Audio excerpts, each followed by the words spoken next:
पूरे भारत में तो पता नहीं कितना सोना चांदी है। तो फिर उससे पूछा गया ये कितना है, पैसे कितने हैं, माने कितना है पैसे में ये सारा सामान। तो उसने कहा 1000 मिलियन स्टर्लिंग पाउंड, ये उसने रकम बताई थी। इसको लिख लो आप, 1000 मिलियन स्टर्लिंग पाउंड लूट का जो धन ले गया, सोना चांदी हीरे जवाहरात मुन्ना माणिक मोती जो भर भर के 900 जहाज ले गया था, उसकी रकम उसने बताई 1000 मिलियन। मिलियन समझते हैं? 10 लाख। 1000 गुणा 10 लाख स्टर्लिंग पाउंड। और एक स्टर्लिंग पाउंड इस समय है लगभग 80 रुपए का। और 1757 के स्टर्लिंग पाउंड की आज तक की कीमत 300 गुनी कम हुई है। तो 1000 लिखो, 1000, फिर उसमें 10 लाख का गुणा करो, फिर उसमें 300 का गुणा करो, फिर 80 का गुणा करो। इतनी रकम लूटकर अकेला एक रॉबर्ट क्लाइव ले गया है। मैं बताता हूं फिर से, 1000 लिखो, फिर 10 लाख का गुणा करो, उसमें 1000 गुणा 10 लाख, फिर गुणा 300 और गुणा 80, तो आज के हिसाब से रकम निकलेगी लाखों करोड़ों रुपए में निकलेगी। निकाल लेना इसको आप, मैंने आंकड़ा बता दिया। आप लोगों को यह समझाना जब आप गांव-गांव जाओ कि विदेशी कंपनियों को भगाने के लिए हमने जो आंदोलन शुरू किया है, क्यों? क्योंकि एक विदेशी कंपनी आई ईस्ट इंडिया, उसका एक अधिकारी था रॉबर्ट क्लाइव, वो इतना धन लूट कर ले गया इस देश में से, तो विदेशी कंपनियों को रहना खतरनाक होता है देश में। और रॉबर्ट क्लाइव अकेला एक अधिकारी नहीं था, ऐसे हिंदुस्तान में 84 अधिकारी आए। रॉबर्ट क्लाइव आया, उसने लूटा, फिर वॉरेन हेस्टिंग्स आया, उसने लूटा, फिर कर्जन आया, उसने लूटा, फिर लिनलिथगो आया, उसने लूटा, फिर डिकिंस आया, उसने लूटा, फिर विलियम बेंटिंग आया, उसने लूटा, फिर कॉर्नवालिस आया, उसने लूटा। ऐसे एक नहीं 84 अधिकारी आए और लूट लूट के लाखों करोड़ों रुपए की संपत्ति ले गए यहां से। परिणाम क्या हुआ?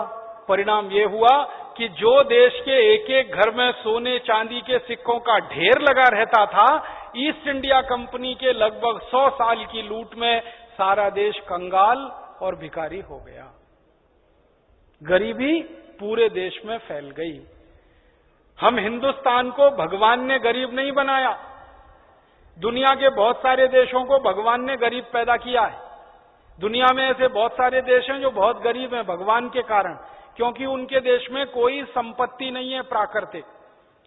प्राकृतिक संपत्ति आप समझते हैं सोना चांदी कोयला हीरे जवाहरात, जिन देशों में बिल्कुल नहीं है वो भगवान के द्वारा गरीब पैदा किए गए। भारत में तो हजारों किस्म की संपत्ति है, हम गरीब भगवान ने नहीं बनाए। हमारी गरीबी तो ईस्ट इंडिया कंपनी और अंग्रेजों की लूट में से आई है, ये ध्यान रखना है हमको। इतना लूटा, और फिर दूसरे तरीके से लूटा कि जो कारीगर कपड़ा बनाते थे उनसे कपड़ा लूट लिया और उनके साथ समझौते किए कपड़ा बनाने वाले कारीगरों से कि वो जितना भी कपड़ा बनाएंगे सारा ईस्ट इंडिया कंपनी को मुफ्त में देना पड़ेगा, और जो कारीगर ये कपड़ा नहीं देता था मुफ्त में, उसके अंगूठे काट लिए जाते थे, उसका हाथ काटा जाता था।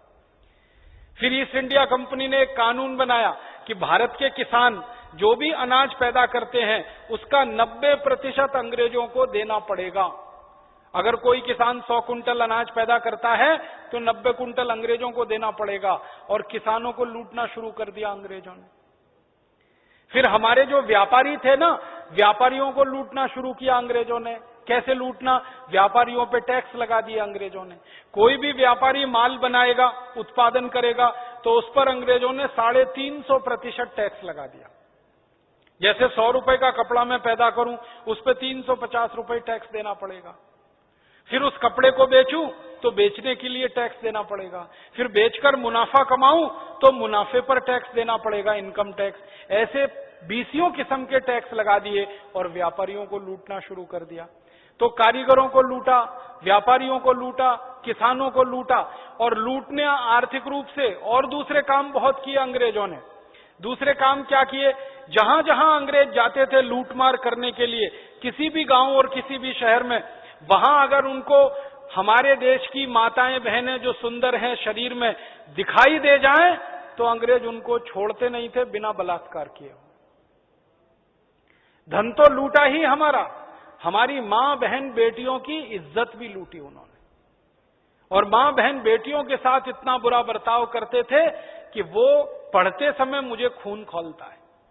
हमारी माताओं बहनों बेटियों के साथ अंग्रेजों का बर्ताव कैसा होता था, कोई सुंदर महिला अंग्रेजों को दिखाई दे जाए उसको सरेआम नंगा करते थे।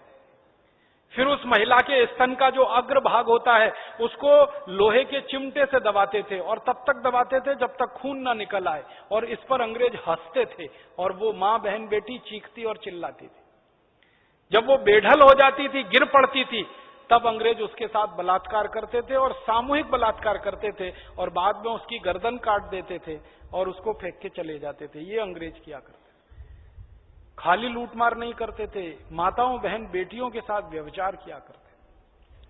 और एक खतरनाक काम अंग्रेज किया करते थे इस देश में कि जिस इलाके में गए लूटमार करने के लिए, वहां के लोगों का धर्म बदलवा दो, मारो पीटो उनको और ईसाई बना दो उनको। जो हिंदू धर्म का पालन करते हैं, भारतीय धर्मों का पालन करते हैं, मार पीट के ईसाई बनाते थे। जो नहीं बनता था उसके नाखून खींच लेते थे। ऐसे अत्याचार किया करते थे। पैर के नाखून खींचते थे, उंगलियों के नाखून खींचते थे।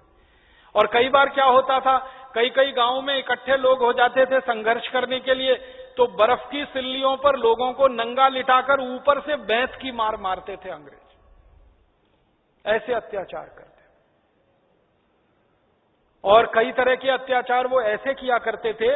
किसानों से टैक्स लेना वो तो एक अलग बात है, किसानों से जमीनें छीन लेना। कल मैं सुना रहा था ना, डलहौजी नाम का एक अंग्रेज था, उसने एक कानून ही बना दिया जमीन छीनने का, जिस कानून का नाम है लैंड एक्विजिशन।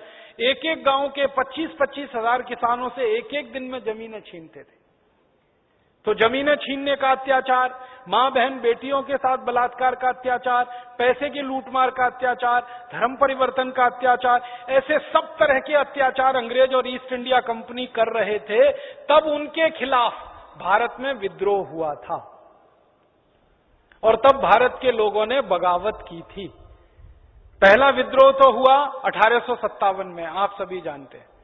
नाना साहब पेशवा ने बिठूर जैसे छोटे से स्थान पर संगठन बनाकर भारत को आजाद करने का संकल्प कराया। और 1857 की क्रांति की कहानी आप सब जानते हैं। मंगल पांडे ने एक अंग्रेज अधिकारी को गोली मारी थी, मेजर ह्यूसन को। ढेर हो गया। उसके बाद कुछ अंग्रेजों ने पकड़ लिया और 8 दिन बाद मंगल पांडे को फांसी पर चढ़ा दिया।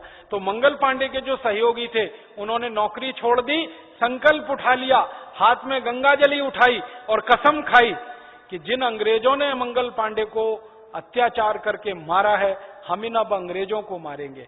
तो पहली बार भारत के लोगों में जोश आया, पहली बार भारत के लोगों में बलवती हुई भावना प्रतिकार करने की, प्रतिशोध करने। और आपको मालूम है कि मंगल पांडे के 1100 सहयोगी थे, सबने नौकरी छोड़ दी, 5-5, 6-6 का समूह बना लिया, एक एक गांव, 2-2 गांव, 3-3 गांव घूमना शुरू किया, उत्तर दक्षिण पूर्व पश्चिम चारों दिशाओं में फैल गए, गांव-गांव अंग्रेजों के अत्याचार की कहानियां सुनाना शुरू किया। तो लोगों का खून उबलने लगा और संगठन बनने लगा। और वो संगठन एक दिन इतना ताकतवर हुआ कि नाना साहब पेशवा जैसे एक व्यक्ति का शुरू किया हुआ संगठन बहुत जल्दी 7,32,000 क्रांतिवीरों का संगठन बन गया। और थोड़े ही दिन के बाद 4 करोड़ से ज्यादा लोग उसमें शामिल हो गए। फिर यह तय हुआ कि एक साथ अंग्रेजों को पूरे देश से मार के भगा देना है, एक साथ। तो उसकी तारीख तय हुई 31 मई 1857। पूरे देश में अंग्रेजों के साथ विद्रोह होगा, बगावत होगी और हर जगह जो अंग्रेज मिलेगा उसको मार डाला जाएगा। ये 4.5 करोड़ भारतवासियों ने संकल्प ले लिया, 4.25 करोड़, सॉरी। और उसमें से गलती क्या हो गई? गलती ये हो गई कि 31 मई 1857 की तारीख तय हुई एक साथ पूरे देश में बगावत करने की, लेकिन यहां मेरठ में कुछ क्रांतिकारियों ने 20 दिन पहले ही उस बगावत को शुरू कर दिया, 10 मई 1857।